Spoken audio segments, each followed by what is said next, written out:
اس سے پہلے کہ شہرزاد کی کہانی شروع کی جائے، ان دو طاقتور بادشاہوں کی داستان جاننا ضروری ہے، جن میں سے ایک ہر رات کسی عورت سے شادی کرتا، صبح ہونے پر اس کا سر قلم کروا دیتا۔ کیوں؟ اگر آپ بادشاہ کے درباریوں سے پوچھیں گے تو وہ یہی جواب دیں گے کہ ان کی بیویوں نے ان سے بے وفائی کی تھی، اس لیے۔ کہانی شروع ہوتی ہے چھوٹے بھائی سمرقند کے بادشاہ شاہ زمان سے۔ اس نے اپنی بیوی کو اپنے غلام کے ساتھ دیکھا اور اسی لمحے تلوار کے ایک ہی وار سے دونوں کے ٹکڑے کر دیے۔ اس کا بھائی شہریار، جس کی حکومت ہندوستان سے چین تک پھیلی ہوئی تھی، اس سے عظیم بادشاہ تھا، چنانچہ اس سے بھی بڑا المیہ اس کا منتظر تھا۔ اس نے باغ میں اپنی ملکہ اور 10 بادشاہوں کو غلاموں کے ساتھ مشغول دیکھا تھا۔ وہ کیا کر رہے تھے، کیا ماجرا تھا اور بادشاہ کیوں ایسا کرتا تھا، آج کی اس ویڈیو میں آپ کو بتایا جائے گا۔ لیکن اگر آپ نے ابھی تک ہمارے چینل کو سبسکرائب نہیں کیا تو سبسکرپشن کا بٹن دبا کر سبسکرائب کر لیجئے۔ جب بادشاہ نے اپنی ملکہ اور 10 بادشاہوں کو غلاموں کے ساتھ مشغول دیکھا، صدمے سے بے حال ہو کر اس نے اپنا تخت و تاج چھوڑ دینے کا فیصلہ کیا اور اپنے بھائی کو بھی ایسا کرنے کے لیے آمادہ کیا۔ انہوں نے فیصلہ کیا کہ اس وقت تک پوری دنیا میں گھومتے رہیں گے جب تک انہیں اپنے ہی جیسا کوئی بد نصیب نہیں مل جاتا۔ آخر کافی آوارہ گردی کے بعد انہیں اپنے جیسا ایک بد نصیب مل ہی گیا، لیکن وہ کوئی کمزور انسان نہ تھا بلکہ ایک طاقتور اور زبردست جن تھا۔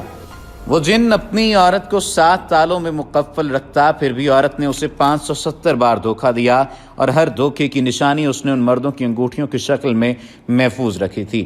اس فہرست میں دونوں بھائیوں کا بھی اضافہ ہو گیا اور ان دونوں کی انگوٹھیاں بھی عورت نے ایک دھاگے میں باندھ کر رکھ لیں۔ وہاں سے نکلنے کے بعد دونوں بھائیوں نے ایک دوسرے سے کہا کہ ہمیں عورتوں کے بغض سے پناہ ڈھونڈنی چاہیے۔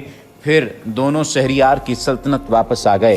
شہریار اپنے تخت پر بیٹھا اور وزیر اعظم کو ملکہ کو قتل کرنے کا حکم دے دیا۔ اس کے بعد اس نے تمام داشتاؤں اور غلاموں کے بھی سر قلم کروا دیے، جنہیں اس نے باغ میں عریاں رقص کرتے دیکھا تھا۔ لیکن ان سب کے بعد بھی اس کے دل کو تسلی نہ ہوئی۔ اس نے اپنے وزیر کو ایک دلہن لانے کے لیے کہا اور صبح جلاد کے ہاتھوں اس غریب کا سر قلم کروا دیا۔ یہ سلسلہ 3 سال تک چلتا رہا۔ اس کی عوام نے ظلم کے خلاف احتجاج کیا، بادشاہ پر لعنت بھیجی اور خدا سے اس کی تباہی کی دعائیں مانگیں۔ عورتیں مشتعل ہو گئیں، مائیں فریاد کرنے لگیں، والدین اپنی بیٹیوں کو لے کر وہاں سے کوچ کرنے لگے، حتیٰ کہ وہ دن آ گیا جب وہاں ایک بھی جوان لڑکی نہ بچی سوائے 2 کے۔ وہ دونوں وزیر اعظم کی بیٹیاں شہرزاد اور دنیا زاد تھیں۔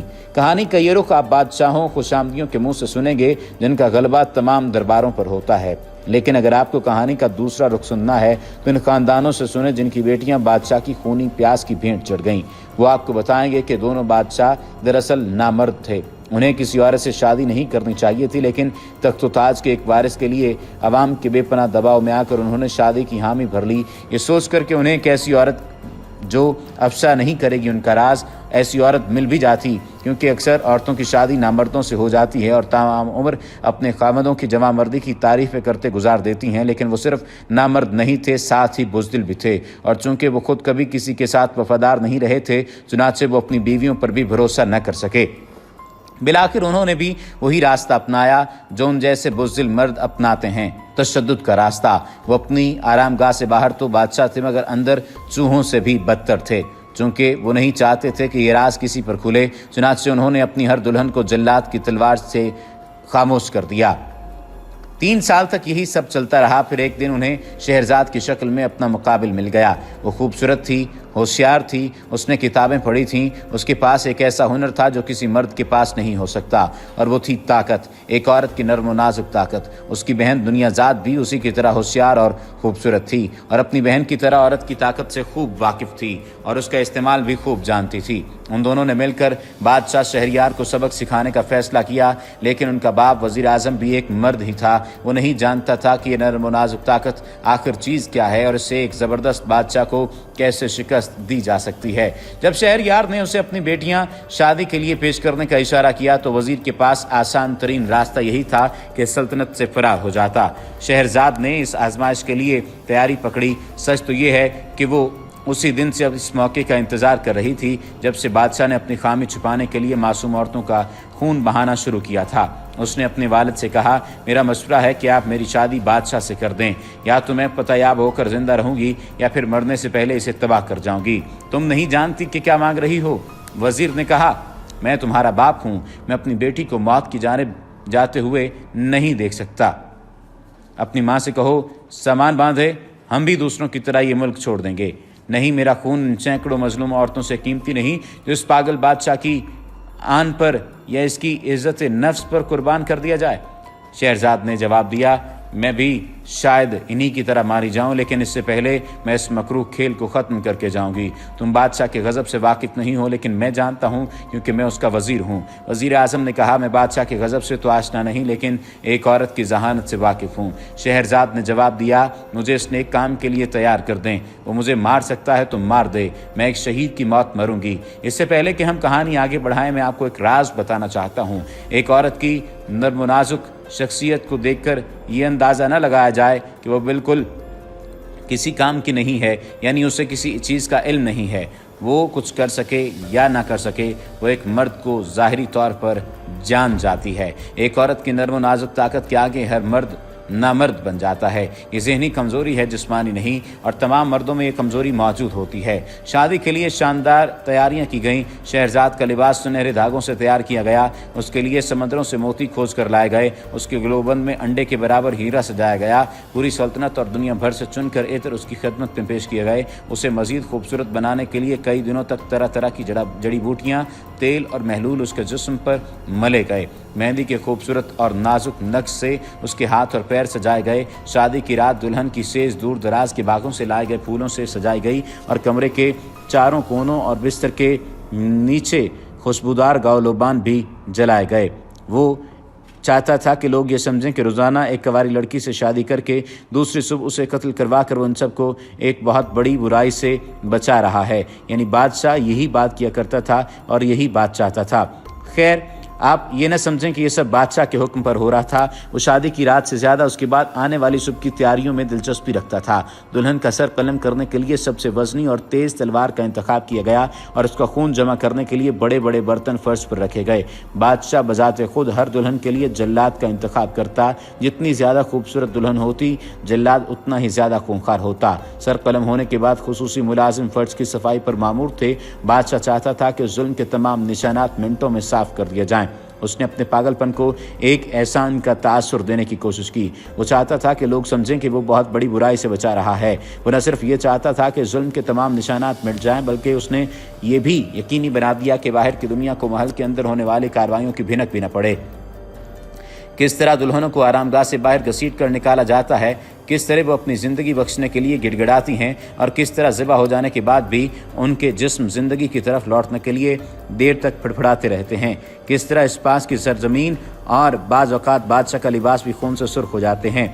ये सब सुनने के लिए आप यकीनन ये सोच रहे होंगे कि दुल्हन के लिए ये सारी तैयारियां शहरजाद के बाप ने की होंगी। आखिर को वो वज़ीर आज़म था। जी नहीं, इन सब से उसका कुछ लेना देना न था। वो इन सब में मुलव्वस नहीं होना चाहता था, क्योंकि वो जानता था कि जो रास्ता उसकी बेटी ने चुना है वो सिर्फ और सिर्फ मौत की तरफ लेकर जाता है। जब एक मुल्क पर ऐसे जालिम हुक्मरान की हुकूमत हो तो लोग यही करते हैं कि वो वहाँ से चले जाते हैं, कूच करने लग जाते हैं। जब बादशाह ने शहरजाद को लाने का हुक्म दिया तब वज़ीर आज़म ने भी वहाँ से भागने का सोचा, लेकिन उसकी बेटी ने इनकार कर दिया। वो यहीं रुककर इस शैतानी खेल से लड़ने और इसके खात्मे का इरादा रखती थी। वो जानता था कि वो जवान और कमज़ोर है और उसका कोई हिमायती भी नहीं है। वो ये भी जानता था कि बहैसियत एक औरत के उसका उस ताकतवर जाबिर बादशाह से कोई मुकाबला न था। लेकिन शहरजाद ये जानती थी कि बहैसियत एक औरत के वही तमाम ताकतों का सरचश्मा है। वो अपनी कमज़ोरियों से वाकिफ़ थी, लेकिन यहाँ लाई और कत्ल की जाने वाली दूसरी लड़कियों के बरक्स वो ये भी जानती थी कि उन्हें किस तरह ताकत में बदला जा सकता है। बादशाह भी जानता था कि शहरजाद ज़िद्दी और जुर्रतमंद है। उसके जासूसों ने बताया था कि वज़ीर आज़म अपनी बेटियों को बचाने के लिए मुल्क से भाग रहा था, मगर शहरजाद ने उसे रोक दिया। चुनांचे बादशाह ने शहरजाद को ज़ेर करने के लिए एक दो चालें तैयार कर लीं। हुजराए उरूसी में दाखिल होते ही बादशाह ने जलते हुए लुबान की तरफ इशारा करके पूछा, ये सब क्या है? जज्बात की खुशबू वाली जा। शहरजाद ने जवाब दिया, मुझे खून की बू ज़्यादा पसंद है। बादशाह ने कमरे का जायज़ा लेते हुए कहा, यहाँ इतने फूल क्यों सजाए गए हैं? ये चाहत के फूल हैं आलीजा। शहरजाद बोली। ये सुनकर बादशाह बागीचे की खिड़की की तरफ गया और उसे खोलकर खड़ा हो गया। वहाँ एक खूनखार शख्स तेज़ रोशनी में खड़ा तलवार तेज़ कर रहा था। ये देख रही हो तुम? बादशाह ने पूछा। आज की रात मोहब्बत ने मुझे अंधा कर दिया है आलीजा। शहरजाद ने कहा, कल सुबह मैं दूसरी बातों पर तवज्जो दूंगी, अब कोई कल नहीं आएगी। बादशाह ने कहा, सूरज बादलों के पीछे भी चमकता है कल सुबह ज़रूर आएगी। शहरजाद बहुत पुरुम्मीद थी। देखते हैं। ये कहते हुए बादशाह ने दरवाज़ा खोला। एक गुलाम ने छोटी सी बोरी कमरे में फेंकी। बोरी के अंदर कोई चीज़ तकलीफ और गुस्से से चिल्लाने लगी। जैसे ही बोरी का मुंह खुला, उसमें से एक बिल्ली निकल कर खिड़की की तरफ भागी, लेकिन इससे पहले कि वो खिड़की तक पहुंचती, बादशाह ने तलवार के एक ही वार से उसके 2 टुकड़े कर दिए। फिर शहरजाद के चेहरे के सामने तलवार लहराते हुए बोला, मुझे परेशान किया जाना पसंद नहीं। ये तो एक बिल्ला था। अगर कोई बिल्ली होती तो कभी यूं भागने की कोशिश न करती। शहरजाद ने मुस्कुरा कर कहा। मुस्कुराहट देखकर बादशाह घबरा गया। उसने तलवार म्यान में डाली और कमरे के बीच में खड़ा हो गया। काफ़ी देर यूं ही गुजर गई। फिर एक कुर्सी पर बैठकर उसने शहरजाद से पानी लाने को कहा। जी हुजूर वाला। वो पानी लाई। ये कहते हुए उसने बादशाह की तरफ पानी का गिलास बढ़ाया। फिर बोली, पानी बिल्कुल एक मरहम की तरह है, क्योंकि इसमें तब्दील हो जाने की सलाहियत है, बिल्कुल एक औरत की तरह। तब्दील होने की सलाहियत औरत में नहीं, मर्द में होती है। औरत के पास कोई ताकत नहीं होती। बादशाह बिगड़ गया। अगर आपके ख्याल में पानी बेबस है तो फिर औरत भी बेबस होती होगी। शहरजाद फिर मुस्कुराई। इसका सर कलम करने से पहले मैं 2 काम जरूर करूंगा। एक तो इससे कबूल करवाऊं कि औरत कमज़ोर होती है, दूसरा उसकी ये मुस्कुराहट उसके चेहरे से मिटा दूंगा। बादशाह ने दिल में तहैया कर लिया। उपहार की एक शाम थी। कोशिश की जा रही थी, हर तरफ से कोशिश की जा रही थी। शहरजाद ने कहा, पाकीज़ा और बेगरज मोहब्बत से मर्द घबराते हैं क्यों? दुनियाजाद ने पूछा। मर्द जिस चीज़ पर अपना हाथ रख लें उसे अपनी मलकियत बनाना चाहते हैं, लेकिन मोहब्बत को महसूस किया जा सकता है, बांटा जाता है। ये किसी की मलकियत नहीं होती, और जिस पर ये कब्ज़ा नहीं कर सकते उसको तबाह करने की कोशिश करते हैं। खैर, बादशाह ने इशारा किया, लेकिन एक मसला है आलीजा। शहरजाद ने कहा। और वो मसला क्या है? बादशाह ने पूछा। मैं कहानी उस वक्त तक नहीं सुना सकती जब तक मेरी छोटी बहन साथ ना हो। शहरजाद ने बताया। चुनाचे फ़ौरन दुनियाजाद को बुलाया। दुनियाजाद आई और उसने अदब के साथ फर्शी सलाम किया, जैसे तमाम मर्द और औरतों को करना होता है। खैर, कहानी यही नहीं रही। आखिर उसकी इज्जत की हिफाजत के लिए मेरा मारना क्यों ज़रूरी है? बादशाह ने शहरजाद को एक दिन मज़ीद ज़िंदा रहने दिया। शहरजाद जानती थी कि उसे एक वक्त में एक ही कदम उठाना है, इसलिए उसे फ़िक्र नहीं थी। पार्क में अंधेरा आहिस्ता आहिस्ता रोशनी को निकल गया, लेकिन शहरजाद ने कार में भी अपनी बनाई जारी रखी, और उसकी अधूरी शाल ने दुनिया को नरमी के साथ अपनी गर्म आगोश में ले लिया था। अलिफ लैला हो या सिकंदरिया, औरत आज भी कहीं महफूज नहीं है। वो छोटी सी बच्ची थी जो समझ रही थी उसके पास घर है। रोती हुई कार तक गई और जहां उसकी माँ उसका इंतज़ार कर रही थी। कारी ने आखिरी बार अपने भाई की तरफ देखते हुए खुद से सवाल किया, आखिर इसकी इज्जत की हिफाजत के लिए क्या इक़दाम किए जा सकते हैं? ये तमाम तर कहानी अलिफ लैला की कहानी से ली गई है। अगर आप जानना चाहते हैं अलिफ लैला की मज़ीद कहानियों के बारे में तो आप हमें अपडेट कर सकते हैं कमेंट सेक्शन में।